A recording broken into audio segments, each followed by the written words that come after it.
अस्सलाम वालेकुम वरहमतुल्लाहि वबरकातुहू। मोहतरम नाज़रीन, उम्मीद करता हूँ आप खैर व आफ़ियत से होंगे।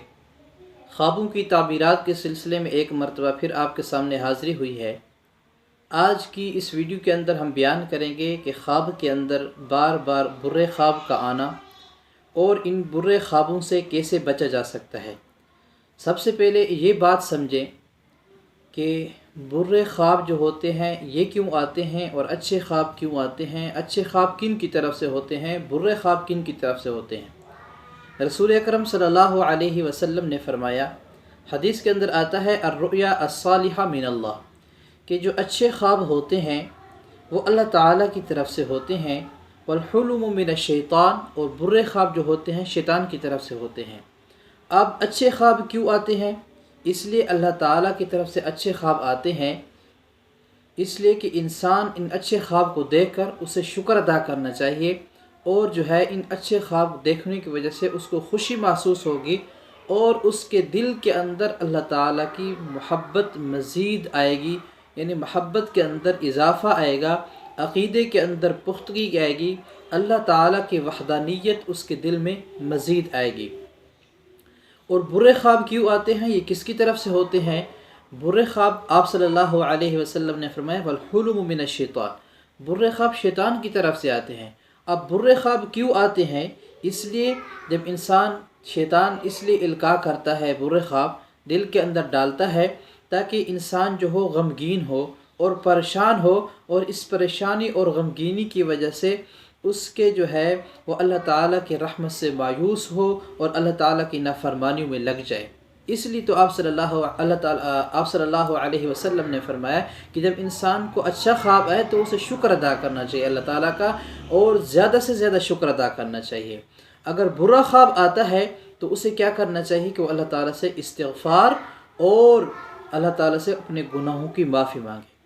अब जो है इसका इलाज क्या है कि बुरे ख्वाब जो हैं ये हमें ना आए। इसका इलाज भी रसूल अकरम सल्लल्लाहु अलैहि वसल्लम ने, सय्यदुल बशर खैरुल बशर ने बता दिया था कि अगर इंसान को ऐसा ख्वाब आता है कि जो नापसंद हो और अच्छा ना हो, डरावना ख्वाब हो, तो उसका क्या तरीका है कि ये ख्वाब बार बार ना आए। तो आप सल्लल्लाहु अलैहि वसल्लम ने फरमाया इज़ा रआ अहदुकुमुर रुया यकरहुहा, जब कोई इंसान बुरा ख्वाब देखे तो उसे क्या चाहिए? फल्यसुक़ अन यसारिही सलासन, तो उसे चाहिए कि वो 3 दफ़ा बाएं तरफ थूक दे और साथ अऊज़ु बिल्लाहि मिनश्शैतानिर रजीम पढ़ते हुए अपनी करवट को तब्दील कर दे। अगर ऐसे इस तरह अमल करता है तो ये जो ऐसा अमल है ये अमल नबवी है। आप सल्लल्लाहु अलैहि वसल्लम ने बताया है, फरमाया कि अगर कोई इंसान, किसी इंसान को बुरा ख्वाब आता है तो उसे ये अमल करना चाहिए। अगर कोई इंसान इस नबवी अमल पर अमल करता है तो इंशाअल्लाह मुझे उम्मीद है कि उसको दोबारा बुरे ख्वाब नहीं आएंगे। इसके साथ साथ अहादीस के अंदर और भी बहुत सारी जो है अमल बताए गए हैं कि इंसान अगर उनको पढ़ कर सोता है तो बुरे ख्वाबों से बचा जा सकता है, बुरी चीज़ों से, हर किस्म के शरूर से उसकी हिफाजत अल्लाह ताला फरमाते हैं। मिसाल के तौर पर जो है आयतुल कुर्सी, इसकी बहुत बड़ी फजीलत है अहादीस के अंदर। नमाज के बाद पढ़ने की अलग फजीलत है। अगर रात को सोने से पहले अगर कोई बंदा पढ़ता है, हदीस के अंदर आता है कि अगर कोई बंदा इसको 1 मरतबा पढ़ लेता है तो आप सल्लल्लाहु फरमाते हैं कि अल्लाह ताला उसकी तमाम शरूर से हिफाजत फरमाते हैं। अगर 2 मरतबा पढ़ लेता है तो अल्लाह ताला उसकी और उसके घर वालों तमाम की हिफाजत फरमाते हैं, उसके मालो जान की अल्लाह ताला हिफाजत फरमाते हैं। अगर 3 मरतबा पढ़ लेता है तो आप सल्लल्लाहु अलैहि वसल्लम ने फरमाया कि अल्लाह ताला उसकी भी, उसके घर वालों की भी और पूरी बस्ती की अल्लाह ताला मालो जान की हिफाजत फरमाते हैं। कितनी बड़ी फजीलत है इसकी। इसके साथ साथ जो है कुल अऊज़ु बिरब्बिल फलक, सूरतुल फलक और सूरतुन नास, ये भी बहुत ही अजीब अमल है। इसके अंदर बड़ी तासीर अल्लाह ताला ने रखी है कि इनको पढ़कर अगर कोई सोता है और पढ़कर अपने पूरे जिस्म पर फूंक दे तो इंशाअल्लाह ताला उसको डरावने ख्वाब और बुरे ख्वाब नहीं आएंगे। अगर बुरे ख्वाब आते हैं तो ये अमल ज़रूर करें, इंशाअल्लाह अल्लाह ताला जो है आपको बुरे ख्वाबों से महफूज रखेगा।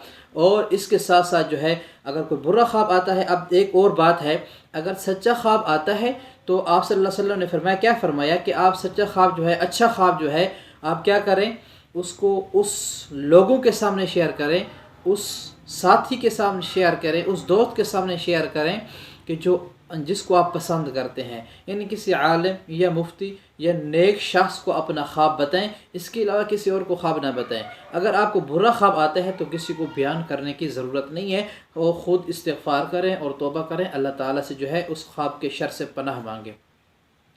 اور کیوں اس لیے برا خواب نہیں بتانا چاہیے؟ کیونکہ حدیث کے اندر آتا ہے کہ تعبیر جو ہے، خواب کی تعبیر یہ آسمان اور زمین کے درمیان لٹکی ہوتی ہے۔